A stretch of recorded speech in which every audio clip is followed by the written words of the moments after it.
পাথর প্রতিমাতে বাজি বিস্ফোরণ, মৃত একই বাড়ির 5 সদস্য সহ 6 জনের। মৃতের সংখ্যা বাড়ার আশঙ্কা। পুলিশ সূত্রে যদিও 5 জনের মৃত্যুর খবর পাওয়া গিয়েছে। জানা গিয়েছে পাথর প্রতিমার ঢোলাহাট থানার রায়পুরের 3য় ঘেরিতে বাজি বানানোর সময় বিস্ফোরণ ঘটে।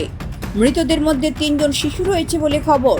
রাত 9:30 নাগাদ আচমকা বিকট শব্দে চকিত হয়ে পড়েন স্থানীয়রা। এর কিছুক্ষণ বাদে স্থানীয় একটি বাড়িকে দাউ দাউ করে জ্বলতে দেখা যায়। হই হট্টগোল শুরু হয়ে যায়। আগুন নেভানোর চেষ্টার মধ্যেই আবারও কয়েকটি বিস্ফোরণের শব্দ ভেসে আসে। ঘটনাস্থলে পৌঁছায় পুলিশ।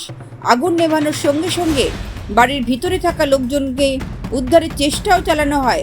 আগুন লাগার কারণ এখনও জানা যায়নি, তবে স্থানীয়দের একাংশের অনুমান বাড়িতে বাজি মজুত করা হয়েছিল, সেখান থেকেই এই অগ্নিকাণ্ড। ঘটনাস্থলে ঢোলাহাট থানার বিশাল পুলিশ বাহিনী মোতায়েন রয়েছে।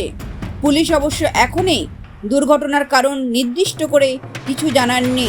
দুই ভাই, একজন তুষারকান্ত বণিক আর চন্দ্রকান্ত বণিক, এরা 2 ভাই। এরা আজকে এদের লাইসেন্স আছে, এরা এখানে আতশবাজি তৈরি করে, কিছু মাল এদের বাড়ির ভিতরেই স্টক থাকে। তো হঠাৎ এটা বাস্ট হয়ে গেছে।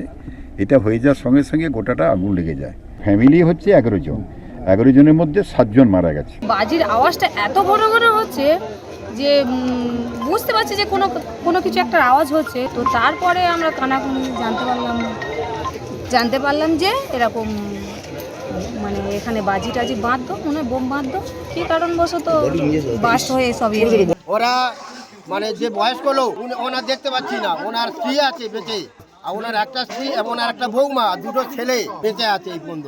আর বাচ্চা দেখতে পাচ্ছি ববর কারখানা, ও পাশে ববর কারখানা, এখানে বোমা তৈরি হচ্ছে। আচ্ছা বাচ্চা কজন? ব্যুরো রিপোর্ট, লটারি সংবাদ।